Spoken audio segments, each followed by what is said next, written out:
Mansiones y palacios en Argentina, testimonios. Buenas noches, ¿cómo andan? Bienvenidos a un nuevo capítulo. Bueno, estuviste en la primera parte. Si no estuviste en la primera parte, te digo ya, métete a YouTube, Replay Contenidos. Está la primera parte, la introducción de Mansiones y Palacios en Mendoza.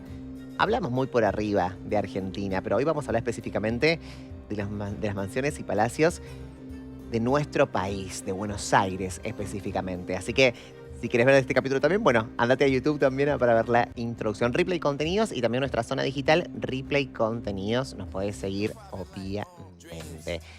Y ahora sí, voy a saludar a... Ya son amigos de la casa, ¿no? Ya son parte de No Culpes. Parte de No Culpes. Luis Guardia, parapsicólogo. Luis, ¿cómo estás? Hola, Goga, ¿cómo estás? Bien, Muy gracias bien. a Dios. Y Diego Grilli, escritor.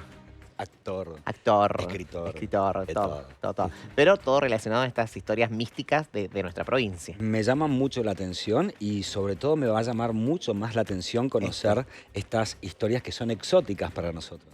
Claro, no. Y la verdad es que cuando uno empieza a indagar, ¿no? Empezamos como... Yo dije que tenemos que hacer lo de la mansión los tres ahí... Tipo Vamos. Casa Fantasma. Tipo Casa Fantasma. Tenemos que estar. Vamos. Sí, tenemos que estar los tres. Ya quedó como el trío de los misterios. La valentía la tenemos. La valentía la tenemos, creo. creo.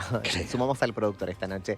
Voy a recibir ahora sí a un invitado. Él, obviamente, todos estos misterios de palacios, de mansiones, lo realiza en su canal de YouTube. Un canal sumamente exitoso, ¿no? Así que obviamente está acá en nuestro graph. Podés visitar, obviamente, su canal de YouTube. Y estamos hablando de Leandro Gastón Giontonini. Ahí está, youtuber. Hola Lea, ¿cómo estás? Buenas noches. Hola, ¿cómo están? ¿Me escuchan bien? Muy bien, perfecto. Fuerte y claro. Sí, Leandro Gastón, porque el apellido, viste que Sí, medio complicado. complica. Sí, no garpa mucho. No estaría Por garpando. eso, no, Leandro Gastón, por eso mi canal de YouTube es Leandro Gastón, sencillo Leandro para Gastón. buscarlo y sí, cortito, sencillo. Claro. ¿Cómo andan ustedes? Bien. Gracias Bien. por invitarme. Muy bien, muy bien. La verdad es que esto es como que nos empezamos a unir, ¿no? Nosotros en Mendoza hablando de misterios, ¿no? Y quien me acompaña, ¿no? Estas dos personas que se convirtieron en personajes también en nuestra provincia, porque, bueno, son los encargados de contarnos lo que sucede en nuestra provincia en distintos ámbitos. Y ahora nos sumamos, ¿no? Con vos, que sé que obviamente hablas de esto en tu canal de YouTube, te hemos visto. Y cuánto misterio, y cuánta intriga, y cuánta historia. Sí, acá en Buenos Aires hay un montón. Yo en este momento estoy en Buenos Aires viviendo. Estuve en Mendoza en su momento y también conocí a lo de Stoppel. Iba a hacer en su momento un video sobre eso, que me parecía re interesante. Incluso fui y las cosas que se dicen, los misterios que hay en cuanto a eso. Pero Buenos Aires también es una ciudad que está cargada de leyendas, sobre todo urbanas, que tiene que ver con la historia y cómo fueron creándose a partir para dar justificación a ciertas cosas, ¿no? Algunas inventadas, otras como no sabemos, pero como la leyenda, como se fueron manteniendo en el tiempo. Y a mí esas cosas me encantan. Ustedes escucharon de la Torre del Fantasma, ya lo habían presentado anteriormente, y es una de las favoritas mías de acá de Buenos Aires porque tiene todo. Es como romántica, tiene su parte paranormal y su parte, perdón, de fantasía. Que eso es lo que me gusta a mí, como se combinan un montón de cosas. Perfecto, arrancamos con esa, arrancamos ya nos Sí. metemos así con las torres. ¿De qué se trata? La Contextualizanos. Torre del Fantasma, lo van a poner en imágenes seguramente, Sí. pero está ubicada en una esquina de La Boca y es como una torre literal de una pieza de ajedrez. Por eso es como tan particular y tan famosa en el barrio de La Boca, acá en Buenos Aires.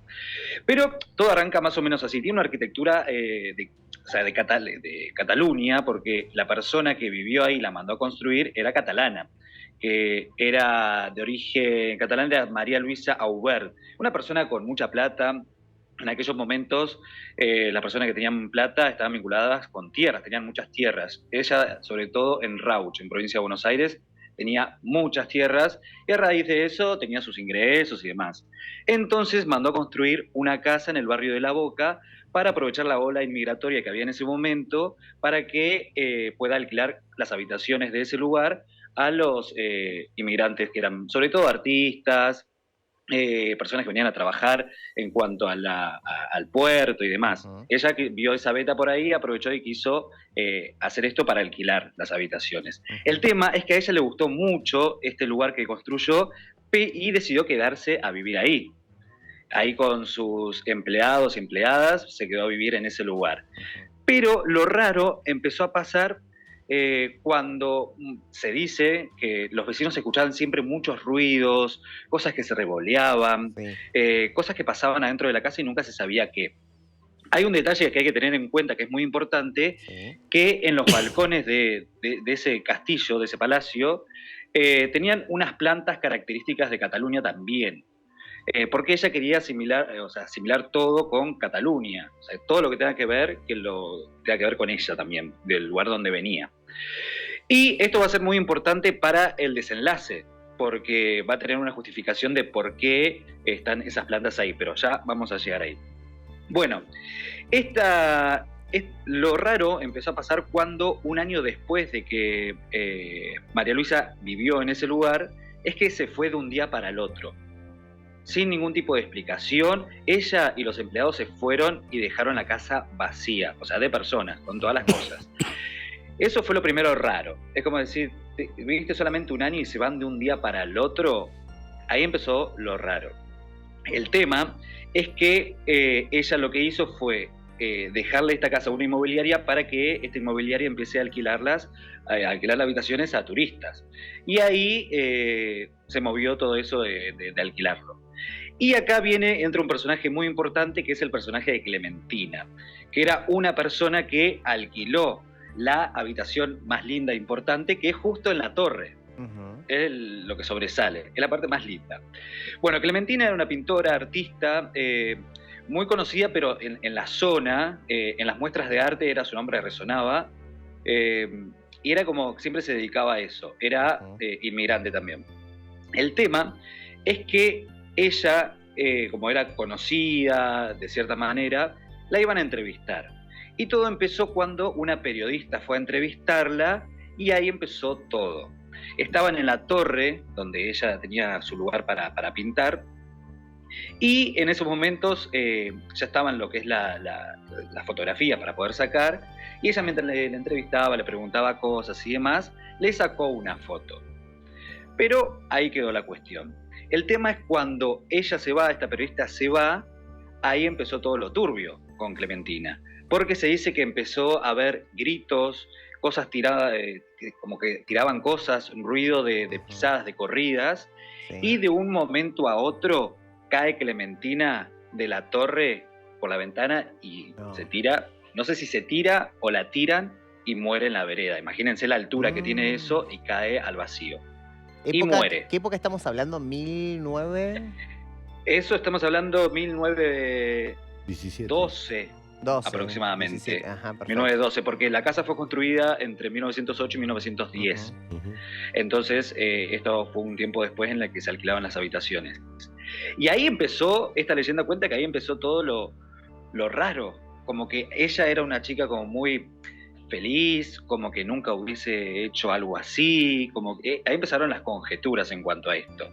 Y acá entra el personaje también de nuevo de la periodista cuando empieza a investigar, porque esto me dio bastante de película, porque cuando empieza a investigar el crimen, qué fue lo que pasó o por qué se suicidó, y ahí se encuentra con la verdad, que es cómo se desencadena todo el final. Porque ella lo que hace, esta periodista, es ir a ver a la dueña de este palacio, de este palacete, que es a María Luisa. Y ahí María Luisa le cuenta todo el motivo por el cual se fue. ¿Vieron que les mencioné que en los balcones estaban estas plantas? Bueno, estas plantas... nosotros decimos sí, perdón, te hacemos sí con la cabeza, ¿no? Pensando que no, pero sí, te estábamos diciendo sí. Bueno, estas plantas lo que producen son unos hongos llamados setas, que pueden ser alucinógenos y comestibles. El tema es que ella dijo que en esas plantas que trajeron de Cataluña vinieron también unos duendes, que son de los bosques pirineos, ahí entre medio de España y Francia, que ahí está este mito de que existen duendes propios de ahí del lugar. Entonces se vinieron cuando trajeron esas plantas. Ahí estamos viendo las imágenes. Y son esos duendes los que estaban viviendo ahí en el palacete. Y ahí se mandaban, porque estos son bastante particulares, estos duendes, porque son los llamados follets, que suelen ser muy tranquilos, pero cuando se enojan o cuando están de malas pueden ser terribles. Luis asienta, ¿por qué? Suyas. Sí, perfecto, no, que Luis asienta. ¿Conoces sobre esto? Sí. ¿Qué info? Los duendes son figuras espirituales de la naturaleza, ¿sí? Propiamente dicha. Y los duendes, los foles, al cual hace referencia a él, son terribles justamente cuando se enojan, porque son muy territoriales. O sea, ellos tienen la capacidad de hacer respetar su lugar y se identifican generalmente con ciertos árboles, ciertas plantas que son autóctonos del lugar que él está nombrando en Cataluña, ¿no? ¿Vos crees que por eso, digo, siguiendo un poquito del relato, ellos se creían dueños ya de la casa? Eran los dueños. Eran los dueños. Sí, total. Claro. Cuando hay un duende en un ambiente, en una casa, en lo que sea, en un parque, en fin, etcétera, ellos son los dueños. O sea, ellos son los que manejan, controlan, dirigen todo. Porque están asociados a la naturaleza propiamente dicha.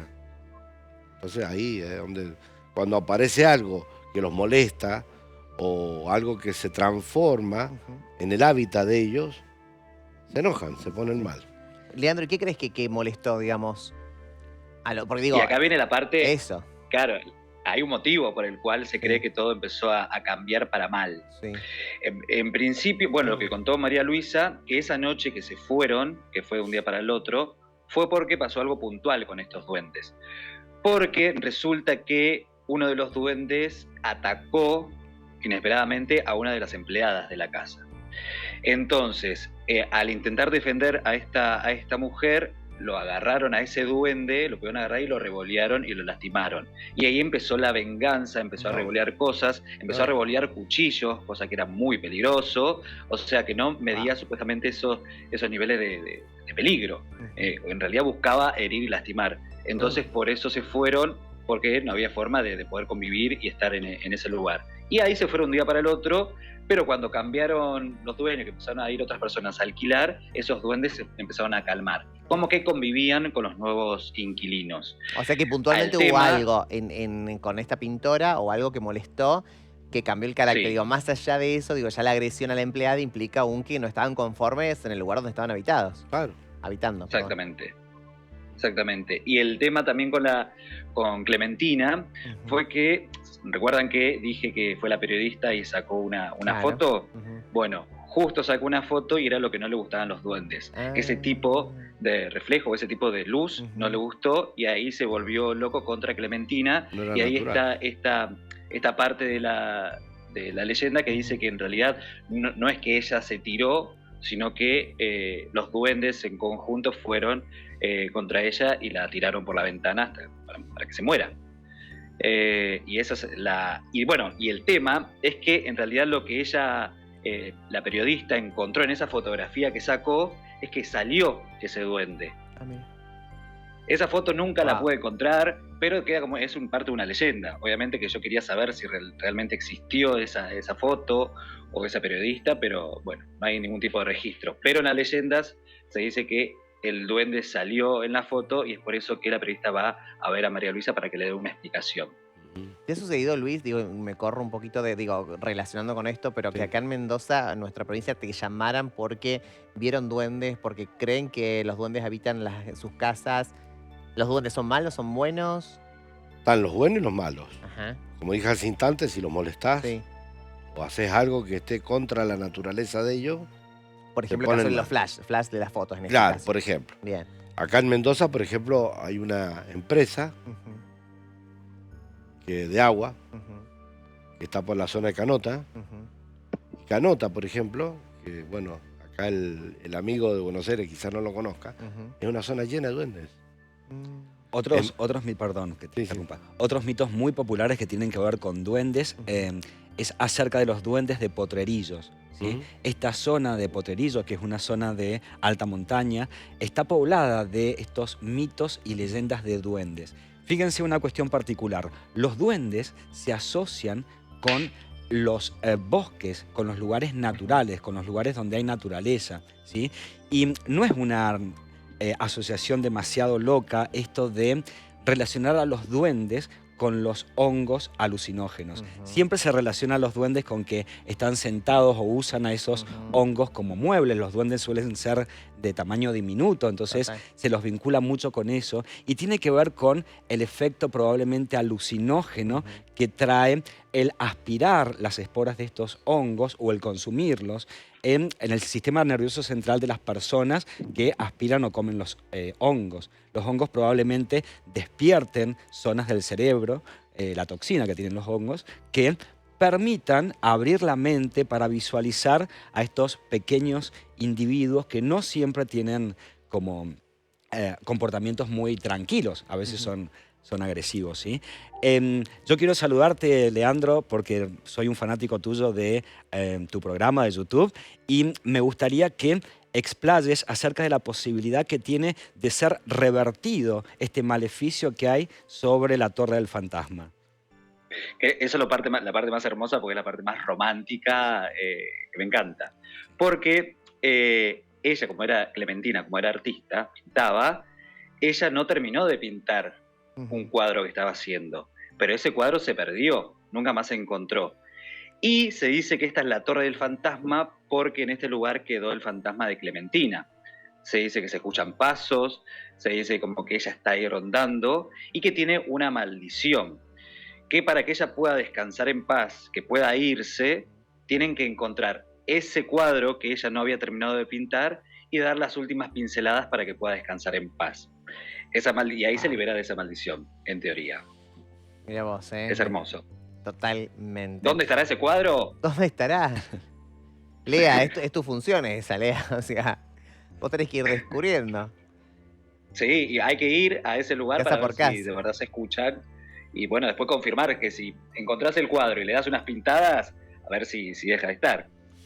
Eso a chequear. A chequear, Estaría bueno para me ir. No gusta. sé si se puede llegar a ese lugar. No sé si se puede entrar. Estaría bueno. Muy bien, me lo tarea para la próxima salida, Lea. Tarea de casa. Vamos al próximo mito y leyenda, edificio Cabanaj. ¿Cómo? El edificio Cabanaj, vamos. Ah. El edificio Cabanach, sin lugar a dudas, un lugar muy emblemático de Buenos Aires. Ahí lo estamos viendo en imágenes. Un poco tratamos el caso en el programa anterior, ¿no? Que sirvió como introducción. Y este edificio, más que un mito relacionado con fantasmas o duendes, tiene que ver con una venganza. ¿Sí? Una venganza entre una mujer, ¿sí?, muy poderosa en ese momento en la Argentina y su suegra o su posible suegra, ¿sí?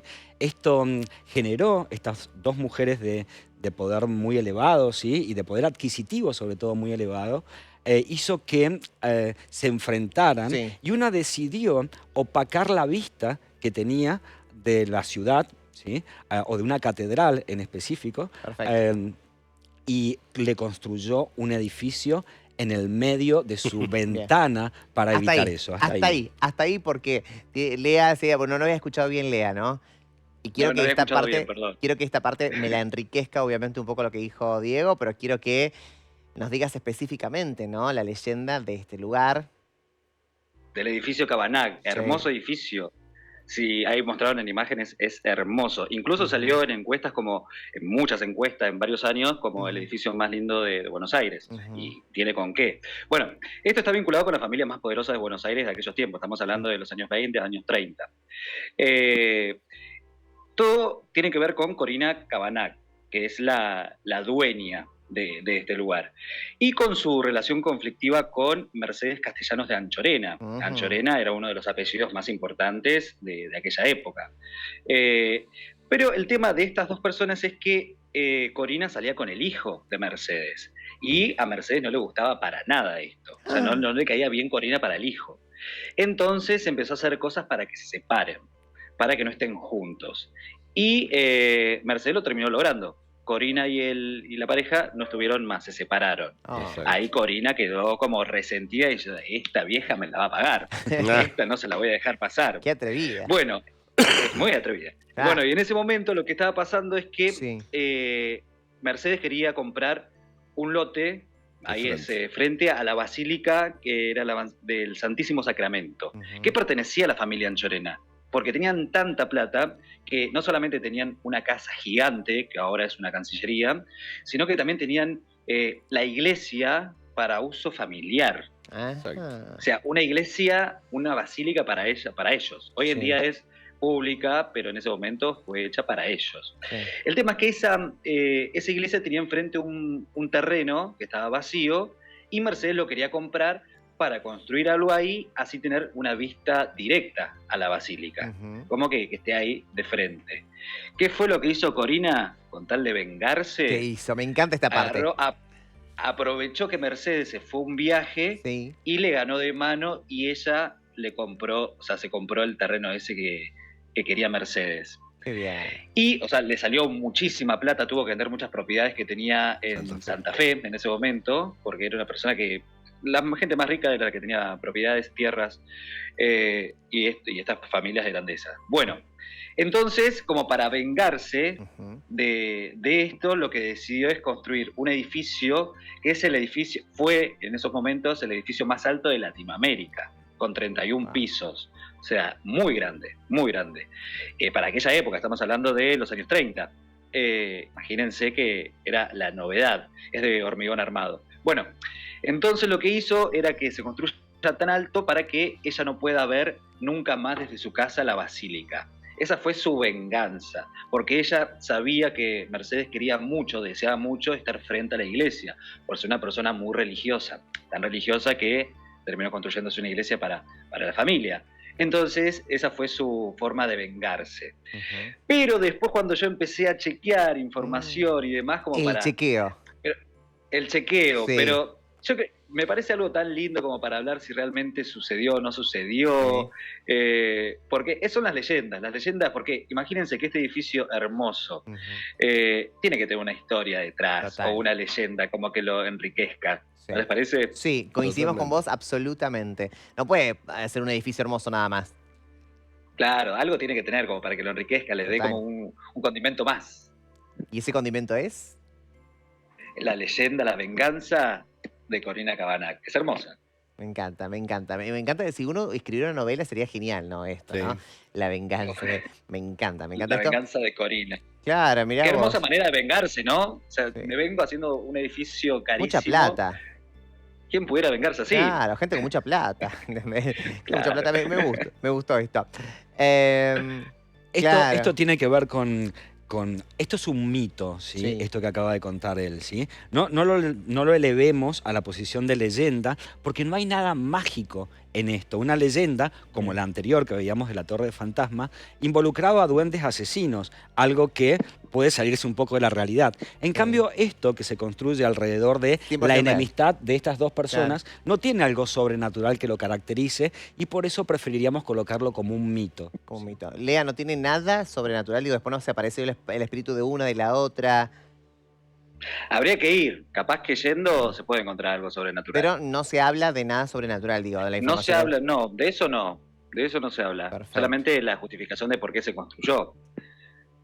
Excelente, muy bien. Y vamos al próximo, productor, usted indíqueme, ¿no? Hacia dónde vamos.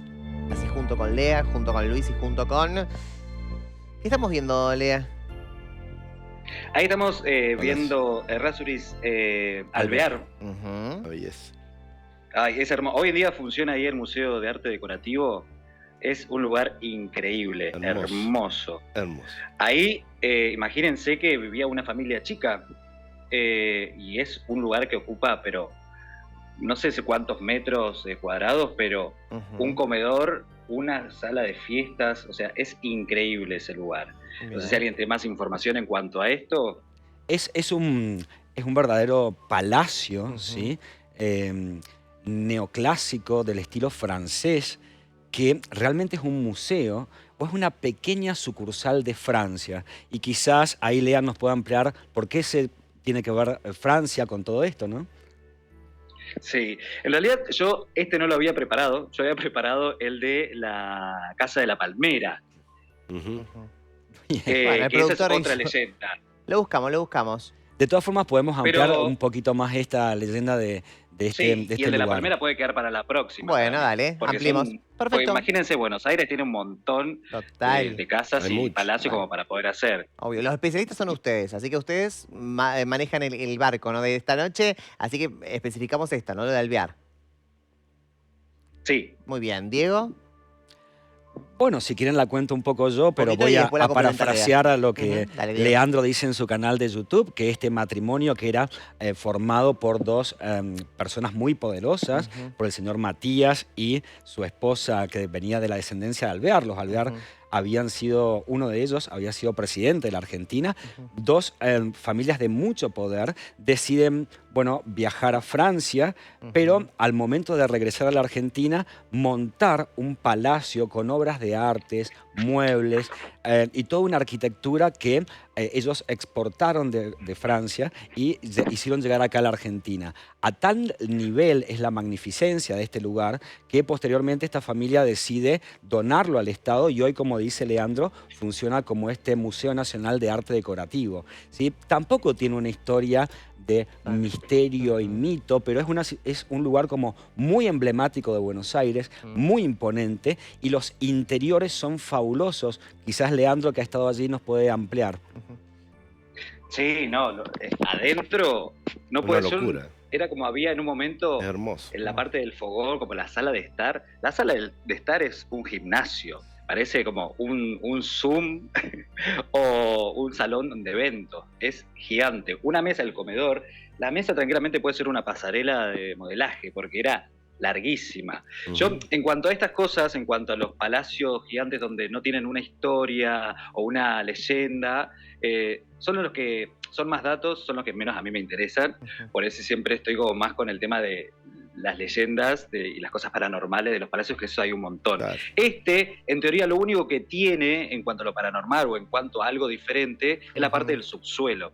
Que la parte del subsuelo, porque imagínense que era un lugar tan grande que hasta subsuelo tenía, se suelen escuchar cosas, la gente que trabaja en el museo dice que suelen ver Es sombras verdad. todo el tiempo, pero no se sabe más que eso. Podría ser tranquilamente el espíritu de alguien que trabajó ahí, en la parte del subsuelo, alguien que perdió la vida en ese lugar, pero solamente eso. Y la parte de arriba, que es parte de las habitaciones familiares, hoy en día en la parte de cuando vas al museo se mantienen las habitaciones tal cual, o como eran en su momento, así siendo una recreación. Y lo hermosa que es. Yo le recomiendo a las personas que están en Buenos Aires, o si vienen a Buenos Aires en un momento, ir a visitarlo. Perfecto. Porque Luis, no, es que hermoso. Luis me estaba haciendo con la cabeza que sí, el tema de los fantasmas, el tema de... Claro, ¿Sabes, ahí, Luis? ahí hay una parte que, bueno, también puede acoplarse al informe, que es, primero, que el señor era de origen chileno, Ujú, Irrázuri, que era una de las familias más poderosas que había en aquel entonces también en Santiago. La familia de él, de este señor Irrázuri, el chileno, era una familia que estaba muy asociada a la época con el tema del espiritismo. mm, Las sesiones espiritistas o espirituales que se hacían en este palacio en el sótano. ¿Por qué? Porque hay un par de elementos que se encontraron, de candelabros de vela, que son específicamente para hacer reuniones espirituales o mediúnicas, en la cual se invoca a seres ujú, del otro mundo, ¿no? Del más allá. ujú. ¿Por qué? Porque este señor, Irrázuri, el chileno, repito, era muy aficionado por parte de la familia a hacer este tipo de prácticas, que ellos ya lo hacían en Chile. Chile también es una familia riquísima, de muchísimo poder. De hecho, hay avenidas en Santiago, donde yo estudié, con el nombre. Por eso conozco la historia de parte de él. Desconocía tanto la historia del palacio, pero sí sé que en el sótano, en el subsuelo, se encontraron candelabros de una forma muy rara, muy extraña, que el común denominador de la gente no los conoce, pero que se utilizan justamente para hacer, en esa época, reuniones mediúnicas. Y ellos, como viajaban tanto a Europa, se enamoran del arte, eran aficionados del arte los dos, de las pinturas, en fin, etc. Y en aquel entonces también, en lo que era la parte de Francia y Londres, las sesiones mediúnicas, habían salones especiales donde se realizaban las sesiones espiritistas. Perfecto, excelente. Nos estamos quedando sin tiempo. Lea, te digo, te quiero volver a tener acá en el programa, así que tarea para la casa, me traes más info de algunos palacios, mansiones o lugares que son habituados en Buenos Aires y que no conocemos realmente su verdadera historia.